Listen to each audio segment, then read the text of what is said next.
ҷустуҷӯ, таҳқиқ, гузоришҳои фаврӣ аз макони воқеа дар гузориши муфассал. рӯз аз рӯз пойтахти кишварамон шаҳри душанбе ободу зебо гардида, садҳо адад иншооти самти хизматрасонию иҷтимоӣ, маъмурӣ ва тиҷоратию маишӣ сохта мавриди истифода қарор дода шуда истоданд. чунин ободкориҳо бо заҳматҳои доимии ҳукумати ҷумҳурӣ ва шаҳрдораи пойтахт амалӣ мегардад. гузаргоҳҳои зеризаминӣ аз ҷумлаи иншооте мебошанд, ки дар рушди инфраструктураи нақлиётии пойтахт ва дигар бахшҳо нақши калон дорад.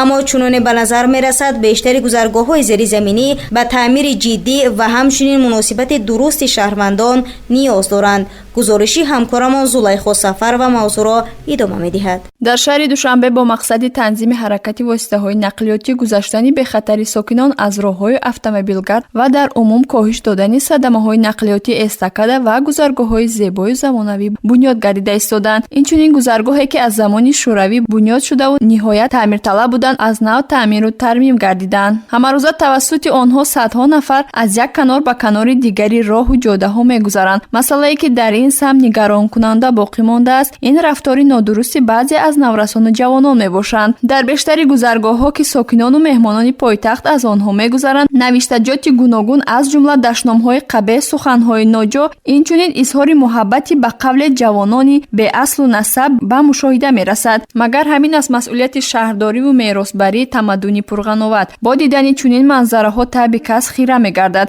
вақте оид ба рафтори чунин нафарон аз сокинон пурсон шудем, ҳама изҳори таассуф мекарданд. давлат саид, яке аз сокинони пойтахт, бар он аст, ки агар дар оила маданияти дурусти шаҳрнишинӣ ба фарзандон таълим дода шавад, шояд ин мушкили худ аз худ бартараф гардад. инсон чӣ қадр тарбия гирифта, хона ба ҳам тарбия гирифтагӣ бошад, ҷои кор ба ҳам тарбия гирифтагӣ бошад, бояд ин корро накунад. ҳукумат ва роҳбарои шаҳри душанбе ҳаракат мекунанд, ки ҳама вақт обод бошад, тоза бошад. лекин ҳаст бачаҳое, ки тарбия гирифтагӣ нест. ҳамин тарбия аз хона сар мешавад. الان ببینید ما که سن سالمون پنسیونی رفتیم دوری ما با دیگه خیل بود تربیت دیگه خیل بود ما شهر با اومده ترالیبوس یا اتوبوس شیسته ما گپای قبیل گفتن نمیتونیم استانوفکا استفاده سیگارت کشیدن درست نبود یک جای مخصوص به سیگارت کشیده و اش میپرتاد لیکن حاضر این چیز نیست هزار این یوشو با گپ زنی اگر با هم کاری خودش میکنه ما همین یوشو در نظر دارن جوانانی که مثال بگیم با تربیت درست گرفتگی ان میتونه شرایط شهر باشه لیکن نقض میشد که اون مکتب‌های میانه تا مکتب‌های عالی کدام یک ساعت دو ساعت در باید تربیه و طرز زندگانی در پایتخت خب میشد لیکن ما هم باید این تجربه آموزیم باید ما تربیه گیریم ҳарчанд то имрӯз дар пойтахти мамлакат ҳастанд гузаргоҳҳои зеризамине ки таъмир нашудаву ҳолати ногуворе доранд, аммо тозаву озода нигоҳ доштани онҳо низ аз ҳар гуна сухану дашномҳои қабеҳ вазифаву масъулияти ҳар як сокини Душанбешаҳр бояд бошад. бо навиштани дашному калимаҳои хандаовар ҳам ба забони модарӣ ва ҳам гузашти пуифтихори худро таҳқир намудем. барои пешгирӣ аз чунин рафторҳои номатлуб чӣ бояд кард? вобаста ба ин мавзӯъ суҳбате доштем бо корманди муассисаи давлатии истифодабарии роҳҳои ноҳияи синои пойтахт Муҳаммад Раҳимов. эшон зимни суҳбат изҳори таассуф намуданд ва иброз доштанд, ки баҳри бартараф намудани ин падидаҳои манфӣ чораҳои мушаххас меандешанд.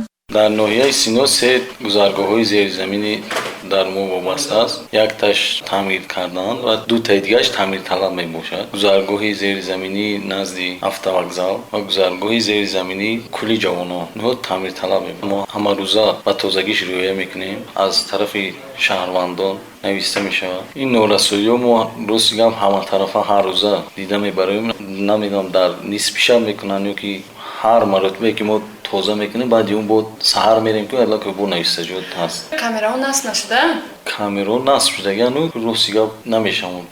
камераҳош ҳам таъмирталаб аст. қаровул надорем. вобаст нест дар қаровулошон дамо. навистаҷот мекардагиҳоро мо дастгир кардаги нестем. мо чанд маротиба боям мегам мо воситаи камера набоша наметавонем. нақша нест ки таъмир карда шаваду камера насб карда шавад. нақша аст дар мо ки ҳамуҷа таъмир кардан дар кор. камераҳош айна барқарор кардан дар кор. ҳама ин дар муассисаи мо ба нақша гирифта шуда. чӣ бояд кард ки то шаҳрвандони мо фарҳанги шаҳрдориро донанд ва масъулин низ назорат барои ободии шаҳр баранд? фаҳмондагӣ байни ҷавонон шаҳрвандон кардан дар кор кам навиштаҷотҳо нашавад дар гузаргоҳи зеризаминӣ. ба қоидаҳо риоя карда шавад ки ҳамин шаъну шарафи шаҳрдориро риоя кунанд. ҳар як кас хеле ки падару модарашро ҳурмат мекунад, ҳамун ватани худро бояд ҳамон ҳимоят кунад.